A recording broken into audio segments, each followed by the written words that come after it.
Chers amis, citoyennes, citoyens, nous voici à présent au pied des marches de l'église neuve, chaussée Ménilmontant, qui a été sous la commune le club de Notre-Dame de la Croix. À cette époque, en pleine industrialisation, le hameau de Ménilmontant a vu sa population grossir massivement. Pas question pour Napoléon III et l'église d'en perdre le contrôle. Cette église a très vite remplacé la petite chapelle pour, dès 1869, pouvoir y accueillir les fidèles, mais aussi certainement y surveiller les infidèles qui préfèrent les réunions ouvrières à la messe. Au lendemain de la Révolution de juin 1848, la République de l'Ordre avait fait fermer les clubs rouges et interdire la participation des femmes. Mais sous la pression des commissions ouvrières, la loi du 6 juin 1868 autorise à nouveau ces réunions publiques qui restent tout de même sous le contrôle d'un commissaire de police. Dans le quartier, les clubs Favier, La Vielleuse ou les Folies Belleville sont les plus actives. L'élément ouvrier domine. On controverse entre écoles socialistes, dira Gustave Lefrançais, dans Souvenir d'un révolutionnaire. Dès la reddition du petit Napoléon et l'avènement de la Troisième République, l'héritage démocratique de la Révolution française reprend des couleurs. Les citoyennes et les citoyens partagent leurs problèmes quotidiens, discutent des actions des élus et en demandent le contrôle. Comme en 1793, les églises sont alors transformées en temples de la raison. Pendant le siège de Paris, les hommes s'enrôlent dans la garde nationale et partent combattre à l'ouest de la capitale, là d'où vient le feu des Versaillais. Les femmes du peuple, restées à l'est, prennent alors part à la révolution sociale, d'abord dans la rue, dans les clubs de plein vent, où elles expriment leurs difficultés du quotidien, mais surtout s'engagent dans les sociétés de secours et les coopératives de consommation. La solidarité participe du travail d'éducation des masses.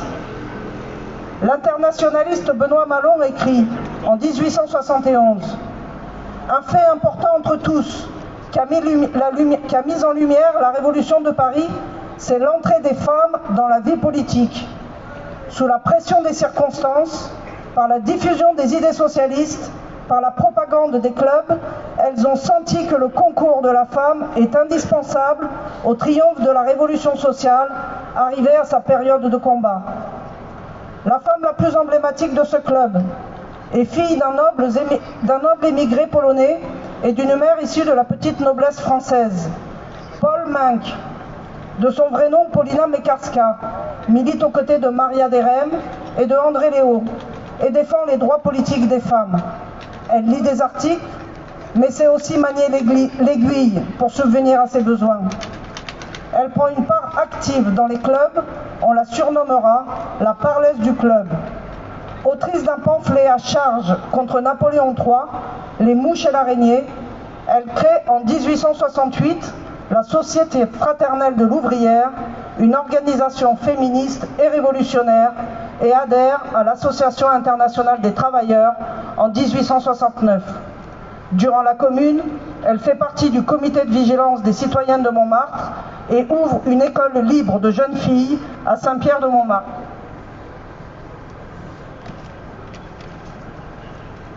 Le 17 avril 1871, elle se rend auprès de l'abbé Tassy, premier vicaire de la paroisse du quartier, pour demander à y tenir des réunions, bien que l'église eût déjà été utilisée par les gardes nationaux pendant le siège. On y fumait comme dans un café ou une place publique, nous rapporte l'abbé Fontoulieu dans son livre « Les églises de Paris sous la Commune ». Les habitants, mais surtout les habitantes, seuls ou accompagnés de leurs enfants, s'y retrouvent. L'entrée est libre, un plat en étain sert de tronc. Fontoulieu nous explique « Toutes les folies rêvées par un sans-culantisme en délire étaient sérieusement et chaleureusement applaudies dans ce club. Tous les soirs, on signalait quelques réacs qui ne voulaient pas servir la commune et qu'il fallait faire marcher de force. La dernière séance eut lieu le 6 mai. On y vota par acclamation la mort de Monseigneur, l'archevêque de Paris et de tous les otages. Autorisé par le décret du 5 avril, en représailles aux tueries de l'armée versaillaise, c'est chose faite le 24 mai 1871 à la prison de la Roquette.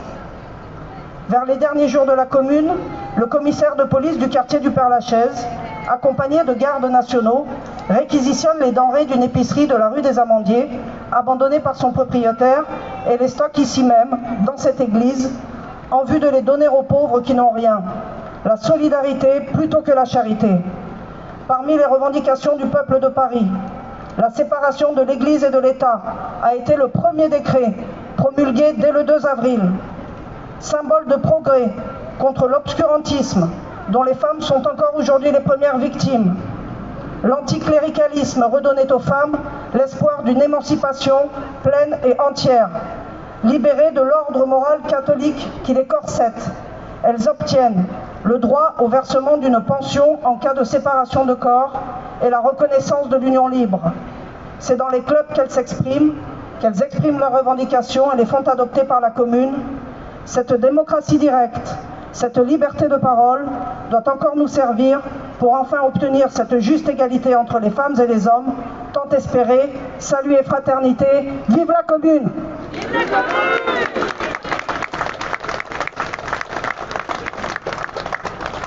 Merci citoyennes, citoyens. Eh bien, je donne le micro à notre ami Jean-Pierre. Je ne sais pas. Jean-Pierre, il faut que tu dises où est-ce qu'on va maintenant. On continue le parcours. Il y a une chanson, non?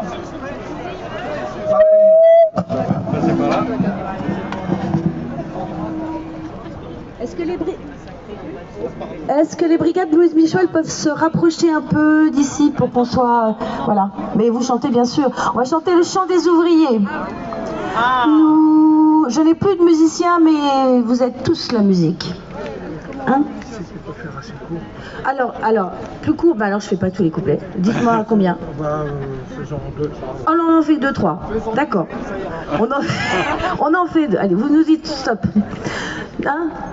Nous dont la lampe le matin au clairon du coq se rallume, nous tous qu'un salaire incertain ramène avant l'aube à l'enclume, nous qui des bras, des pieds, des mains, de tout le corps luttons sans cesse, sans abriter nos lendemains contre le froid de la vieillesse.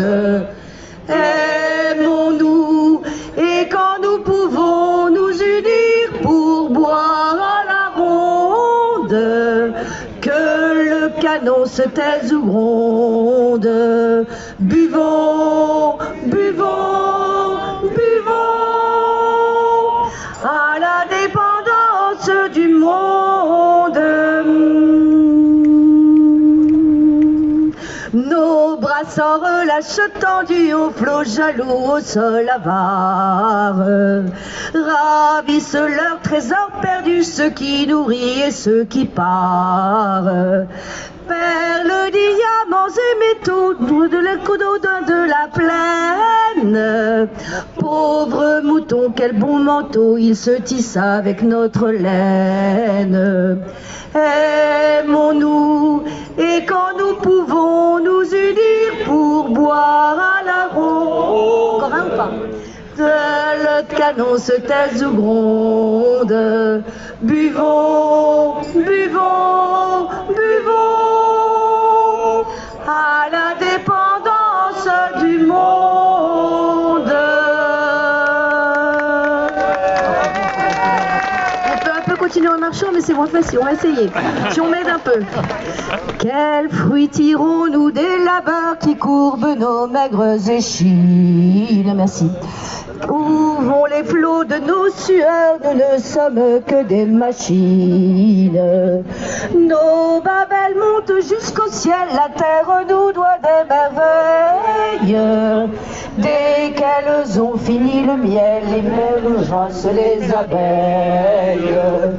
Aimons-nous et quand nous pouvons nous unir pour boire à la ronde, que le canon se taise ou gronde. Buvons, buvons, buvons à la dépendance du les tuiles et dans des trous sous les comblés, dans les décombres. Nous vivons avec les hiboux et les larrons amis des ombres. Cependant notre sang vermeil coule impétueux dans nos veines. Nous nous plairions au grand soleil et sous les rameaux verts des chênes. Aimons-nous et quand nous pouvons nous unir pour boire à la ronde, que le canon se taise ou gronde. Buvons, buvons, buvons à l'indépendance du monde. À chaque fois que par torrent notre sang coule sur le monde, c'est toujours pour quelques tyrans que cette rosée est féconde. Ménageons-le dorénavant, l'amour est plus fort que la guerre. En attendant qu'un meilleur vent souffle du ciel et de la terre. Aimons-nous et quand nous pouvons nous unir pour boire à la ronde, que le canon se taise ou gronde.